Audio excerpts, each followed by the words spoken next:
So hello bitcoin believers, कैसे हैं आप लोग। दोस्तों, कल से बिटकॉइन में हमको थोड़ी बहुत उठापटक यहाँ पे देखने को मिल रही है। और बिटकॉइन लगभग कल 1,06,000 डॉलर के आसपास जाने के बाद हमको नीचे की तरफ लगभग 1,01,000 डॉलर के आसपास हमको गिरता हुआ देखने को मिला। और फिलहाल के टाइम में 1,03,600 डॉलर के आसपास हमें यहाँ पे देखने को मिला। इथेरियम 2,500 डॉलर के आसपास यहाँ पे देखने को मिला और सोलाना 174 डॉलर के आसपास यहाँ पे देखने को हमें मिल रहा है। तो दोस्तों, आज के इस वीडियो में हम कुछ जो न्यूज़ अपडेट आने वाली है उसके बारे में बात करेंगे। और बात करेंगे शॉर्ट टर्म के लिए बिटकॉइन किस तरीके से जो है रिएक्ट कर सकता है। तो दोस्तों, यहाँ पे आप देख सकते हैं कि कल अगर छोटे टाइम फ्रेम में आप लोगों से मैं यहाँ पे दिखाऊं तो दोस्तों यहाँ पे आप देख सकते हैं कि एक जो राइजिंग बैच के अंदर थोड़े से एक छोटा सा राइजिंग बैच जो बिटकॉइन यहाँ पे बनाता हुआ हमको कल देखने को मिला था, उसका एक यहाँ पे ब्रेकडाउन हुआ। और उसके बाद बिटकॉइन हमको नियरली 1,08,000 डॉलर के आसपास यहाँ पे लुढ़कता हुआ यहाँ पे कल देखने को हमको मिल गया। देखिए, अगर रेजिस्टेंस की हम बात करें अभी अपसाइड की तरफ, तो देखिए जो रेजिस्टेंस अभी फिलहाल हमें ऊपर की तरफ बनते हुए यहाँ पे देखने को मिले 1,06,200 डॉलर के आसपास देखने को मिले। और ऑल टाइम हाई 1,08,000 डॉलर के आसपास हमको ये दो रेजिस्टेंस ऊपर की तरफ हमें देखने को यहाँ पे मिल रही है। और नीचे की तरफ लगभग 98,000 डॉलर के आसपास एक अच्छी खासी रेजिस्टेंस हमको यहाँ पे देखने को दोस्तों मिल रही है। देखिए, आज यूएस का जो सीपीआई डाटा है, जो इन्फ्लेशन डाटा है, वो निकल के आने वाला है। तो अगर पॉजिटिव पॉजिटिव मतलब यूएस का अगर सीपीआई डाटा या इन्फ्लेशन डाटा हमको कम आते हुए यहाँ पे देखने को मिला एक्सपेक्टेशन से, तो हमको एक अच्छी खासी मोमेंटम ऊपर की तरफ भी देखने को मिल सकती है, जिस कंडीशन में बिटकॉइन को यहाँ तक भी टच करते हुए देखने को मिल सकता है। 1,06,000 से 1,08,000 तक भी हम जाते हुए यहाँ पे देखने को मिल सकता है। और नीचे की तरफ अगर कुछ ज्यादा बुरी न्यूज हमें निकल के आती है तो 1,00,000 और उससे नीचे 1,08,000 सॉरी 98,400 डॉलर के आसपास यहाँ पे देखने को यहाँ पे मिल सकता है। तो फिलहाल के टाइम में बहुत ज्यादा जरूरी है कि जो यूएस का जो डाटा है, वो हमको सीपीआई डाटा है, वो शाम को किस तरीके से निकल के और कैसा निकल के आता है दोस्तों। 6 बजे शाम को ये डाटा निकल के आने वाला है दोस्तों। और जैसे ही ये डाटा निकल के आएगा, आप लोगों से हम शेयर ये कर देंगे हमारे टेलीग्राम ग्रुप में। तो टेलीग्राम को आप जरूर से फॉलो कर लीजिएगा दोस्तों। उसमें हम फ्री जो ट्रेडिंग कॉल्स होते हैं वो भी आप लोगों को प्रोवाइड करते हैं। और जो इमरजेंसी अपडेट होती है वो भी तुरंत से हम आप लोगों को प्रोवाइड करवा देते हैं। देखिए, फ्री ऑफ कॉस्ट है, कोई पैसा नहीं लगता है टेलीग्राम चैनल को ज्वाइन करने के लिए। ठीक है, हर एक चीज हर एक कॉल हमको आप लोगों को हम फ्री में यहाँ पे प्रोवाइड करते हैं। तो जरूर से आप हमारे टेलीग्राम चैनल को जरूर ज्वाइन कर लीजिएगा। और हमारे चैनल पे अगर पहली बार आए हैं तो हमारे चैनल को भी सब्सक्राइब कर लीजिएगा। वीडियो को पसंद अगर आपको आए तो वीडियो को भी जरूर आप लाइक कर दीजिएगा दोस्तों। ठीक है, तो ये रही ओवरऑल ये चीजें हमको यहाँ पे देखने को मिल रही है। और अगर देखिए, मेन चीज है डोमिनेंस। बिटकॉइन की डोमिनेंस जिस तरीके से काम करेगी उस तरीके से हमको जो ऑल्ट्स कॉइन में है उस तरीके से रिएक्शन हमको देखने को मिलता है। तो फिलहाल के टाइम में अगर आप यहाँ पे मैं आप लोगों को आप देख सकते हैं कि देखिए, जो राइजिंग जो एक राइजिंग वेज में हमको बिटकॉइन यहाँ पे चलता हुआ यहाँ पे देखने को मिला। और इसका जो ये जो अपर लाइन है, वहां से हमको एक परफेक्ट रिजेक्शन यहाँ पे देखने को मिल रही थी। लगभग 865 के आसपास हमको जो है डोमिनेंस बिटकॉइन का जाते हुए यहाँ पे देखने को मिला था। और फिलहाल हमको 2 दिनों से जो ये डोमिनेंस हमें नीचे की तरफ यहाँ पे गिरते हुए हमें देखने को मिल रहा है। और अगर यही इसी की तरफ से हमको इसी तरीके से हमको अगर नीचे की तरफ डोमिनेंस कुछ इस तरीके से यहाँ पे गिरता हुआ हमें नीचे की तरफ देखने को मिले, या नीचे वाला ये जो जो जो फॉलिंग वेज का जो ये जो लाइन है नीचे वाला, इसको हम अगर टच करते हुए यहाँ पे देखने को मिले, तो हो सकता है कि हमको जो ऑल्ट्स कॉइन में है जो एक अच्छा खासा जो पंप है वो हमको देखने को मिल सकता है। तो बिटकॉइन का डोमिनेंस का गिरना बहुत ज्यादा जरूरी है इस समय। और बिटकॉइन मेरे हिसाब से एक अच्छा खासा मोमेंटम दिखा चुका है, ऑल टाइम के आसपास वो आ चुका है। और उसके हिसाब से अगर हम देखें तो जो ऑल्ट्स कॉइन में उसमें कोई भी अभी फिलहाल खास कोई रैली अभी फिलहाल हमको आती हुई यहाँ पे देखने को मिली नहीं है। हालांकि इथेरियम सोलाना में थोड़ी बहुत हमको मोमेंटम देखने को मिली है जो बड़े कॉइन्स है। पर कुछ जो बड़े जो मोमेंटम जिसकी हम वेट हम कर रहे हैं, वो भी हमको फिलहाल आती हुई नहीं देखने को मिली है। तो अगर इथेरियम और सोलाना इन सब के बड़े जो कॉल्स कॉइन है उसमें एक अच्छा खासा मोमेंटम हमको देखना है, तो कहीं ना कहीं जो एक इथेरियम के डोमिनेंस में वो गिरावट हमको देखनी आनी बहुत ज्यादा जरूरी है। क्योंकि इथेरियम की अगर डोमिनेंस यहाँ पे देखिए तो इथेरियम की डोमिनेंस देखिए कुछ खास यहाँ पे हमको उठा हुआ यहाँ पे देखने को नहीं मिला है। ठीक है, लास्ट बुल सीज़न में जब हमको नीचे की तरफ यहाँ पे आते हुए देखा था, इस लेवल पे, तो उसके बाद हमको यहाँ से धीरे-धीरे फिर इथेरियम में एक अच्छी खासी इसके डोमिनेंस में बढ़ोतरी देखने को मिली और बिटकॉइन के डोमिनेंस में गिरावट हमको होती हुई यहाँ पे देखने को मिली। तो उस तरीके से फिलहाल उसी एरिया के आस-पास से हमको रिजेक्शन यहाँ पे देखने को मिली है, लगभग 701 के आस-पास से। तो फिलहाल अगर ये रैली कंटिन्यू रहती है और डोमिनेंस इस तरीके से बिटकॉइन के नीचे आती है और इथेरियम में हमको और ऑल्ट्स कॉइन में अच्छा खासा मोमेंटम हमको देखने को मिला है। और देखिए कई कारण है कि देखिए जो जो मीम्स कॉइन है खास तौर से जैसे पम्प डॉट फंड जैसे प्लेटफॉर्म में जिस तरीके से मीम कॉइन्स यहाँ पे बन रहे हैं, उस तरीके के मीम्स कॉइन में छोटे मीम्स कॉइन में बहुत ज़्यादा पंप यहाँ पे देखने को हमको मिला है। इसी कारण से भी जो बड़े और जो बड़े कॉइन्स है उसमें की तरफ हमको यहाँ पे पंप देखने को नहीं मिला। तो अगर मेरे दोस्त अगर मैं आप लोगों से बात करूँ कि देखिए जो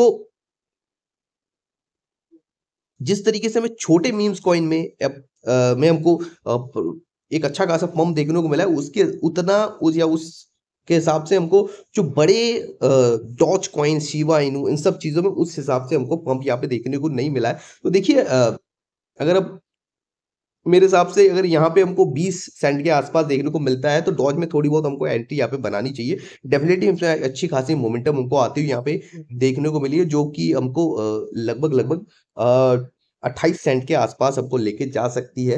और बोंग की मैं अगर बात करूँ तो देखिए बोंग में भी एक जो रिजेक्शन है, ये जो ट्रेंड लाइन का हमको यहाँ पे देखने को मिला है और इसमें भी हमको थोड़ी बहुत एक एंटी हालाँकि बोंग थोड़ा बहुत हमको जाते हुए यहाँ पे देखने को मिला है क्योंकि इसका भी एक जो फर्म डॉट फंड जैसा एक जो प्लेटफ़ॉर्म है इन्होंने भी लॉन्च किया जिसका नाम है लेट्स बोंग करके, ठीक है? तो शिबा इनू देखिए एक बहुत अच्छा भी एक पैटर्न एक दो inverted head and shoulder pattern यहाँ पे बनाते हुए हमें देखने को मिल रहा है। तो यहाँ पे एक अच्छी खासी यहाँ पे एक अच्छी खासी एंट्री हमको देखने को मिल सकती है। अगर हम आप देख रहे हैं कि यहाँ पे एंट्री का लेवल आप देख रहे हैं तो यहाँ पे यहाँ जिस लेवल पे अभी अब है 15 50 या 15-70 के आसपास, तो यहाँ पे एक हमें एक एंट्री बनते हुए यहाँ पे देखने को मिली क्योंकि यहाँ पे एक ब्रेकआउट जो है, फिलहाल हमें यहाँ पे होते हुए यहाँ पे दिखा है इस चार्ट पैटर्न का।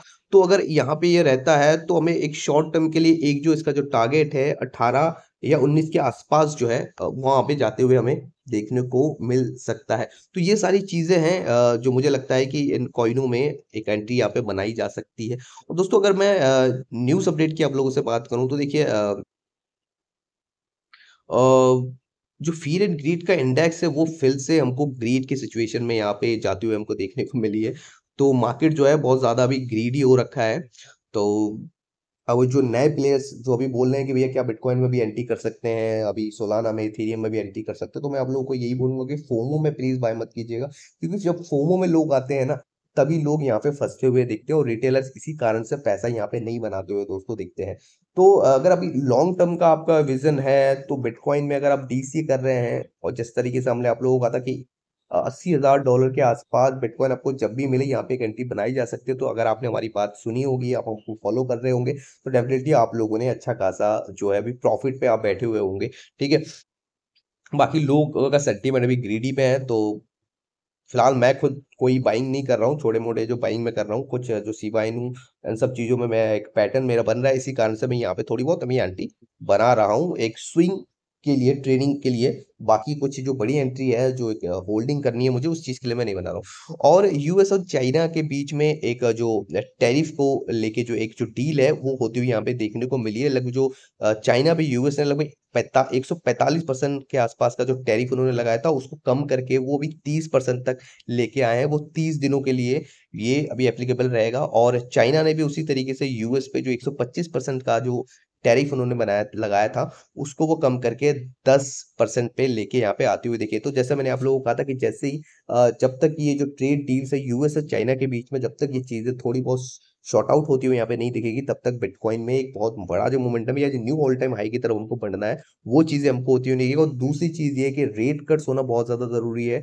रेट कट जैसी हमको होती हुई देखने को मिलेगी, जो संभावना हमको सुनते हुए जैसे ही दिखेगी, तो उस कंडीशन में भी हमको एक अच्छा खासा मोमेंटम बिटकॉइन में देखने को मिलेगा और बिटकॉइन हमको ऑल टाइम हाई की तरफ जाते हुए यहाँ पे देखने को मिलेगा, जो कि आने वाले टाइम में डेफिनेटली रेट कट्स के जो आसार है हमको देखने को मिल रहे हैं, क्योंकि हो सकता है इस साल में या जून के आसपास भी हम रेट कट एक्सपेक्ट कर रहे हैं। अगर वो चीज़ें होती हुई दिखती है तो कहीं ना कहीं मार्केट में एक अच्छा खासा पम्प, एक न्यू ऑल टाइम हाई जो हमारा एक फिलहाल का जो लोकल रेजिस्टेंस है 1,16,000 से लेके 1,20,000 डॉलर का, वहाँ उसके आसपास हमको जाते हुए देखने को मिल सकता है जून या उससे पहले भी, ठीक है। तो माइक्रो स्ट्रेटेजी भाई जो लेजेंड के बारे में हम बोले तो भाई इन्होंने कल फिर से लगभग 13,390 बिटकॉइन फिर से बाय कर लिए, जिसकी वैल्यू 1.34 बिलियन डॉलर होती है, जिसको उन्होंने लगभग 1 लाख डॉलर के एवरेज प्राइस के आसपास उन्होंने बाई किया है। और फिलहाल के टाइम में 5,70,000 बिटकॉइन के आसपास वो होल्ड करते हैं, जिसकी टोटल वैल्यू जितना इन्वेस्टेड वैल्यू है जो भी लगभग 39 बिलियन डॉलर के आसपास उन्होंने बाय किया है, जिसकी एवरेज कॉस्ट है 69.287 एवरेज कॉस्ट है पर बिटकॉइन के हिसाब से। तो फिलहाल के टाइम में अगर ये देखें तो लगभग 20 बिलियन डॉलर के आसपास, मतलब 50% के प्रॉफिट पे माइक्रो स्ट्रेटेजी बैठा हुआ है। दोस्तों मैं आप लोगों को यही कहता हूँ, जो बड़े प्लेयर्स है उनका जो मेन जो फ़ोकस है वो बिटकॉइन की तरफ है, ना कि किसी दूसरे कॉइन की तरफ। तो बिटकॉइन की तरफ फ़ोकस कीजिए, वो ज़्यादा बेहतर है। और इसीलिए मैं मेरे पोर्टफोलियो में लोग मुझसे काफ़ी बारे मेरे दोस्त पूछते हैं कि भाई तुम ऑल्ट्स कॉइन पे इतना फ़ोकस क्यों नहीं करते हो? मीम्स कॉइन पे इतना फ़ोकस क्यों नहीं करते हो? दोस्तों अब तुम बिटकॉइन की तरफ इतना फ़ोकस क्यों करते हो? क्योंकि मैं जानता हूँ कि बिटकॉइन क्रिप्टो में सिर्फ़ जो सबसे बड़ा राजा है भाई वो बिटकॉइन है। क्योंकि जिस दिन बिटकॉइन गया तो ये जो ऑल्ट्स कॉइन आप देख रहे हो ये सब खत्म हो जाएगी। तो मैं राजा के साथ जाना ज़्यादा प्रेफ़र करूँगा। थोड़े प्रॉफ़िट कम बनेंगे, लेकिन आप मैक्सिमम टाइम प्रॉफ़िट में रहोगे। ठीक है?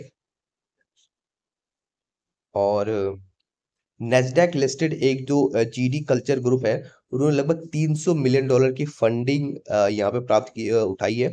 क्यों, ताकि वो क्रिप्टो क्रिप्टो रिजर्व बना सके, जिसमें बिटकॉइन और ट्रम्प को वो शामिल कर सके, ठीक है। और यूएस का जो सीपीआई डाटा है वो आज शाम 6 बजे आने वाला है दोस्तों, तो प्लीज आप हमारे टेलीग्राम चैनल को जरूर से फॉलो कर लीजिएगा। और दोस्तों ये जो प्रीवियस है वो 2.4 के आसपास है जो इन्फ्लेशन रेट है, और जो फोरकास्ट है वो 2.4 के आसपास ही है। और कहीं दोस्तों अगर ये चीजें हमको 2.4 के आसपास आती हुई हमको देखने को मिल सकती है, तो प्रोबेबिलिटी ये हो सकती है कि बिटकॉइन में कुछ ज़्यादा अप डाउन हमको होते हुए ना देखने को मिले, या थोड़ी बहुत हमको गिरावट देखने को मिले, ठीक है? और ये 2.4 से अगर ज़्यादा आते हुए देखने को मिलती है तो डेफिनिटली हमको बिटकॉइन में गिरावट देखने को मिल सकती है।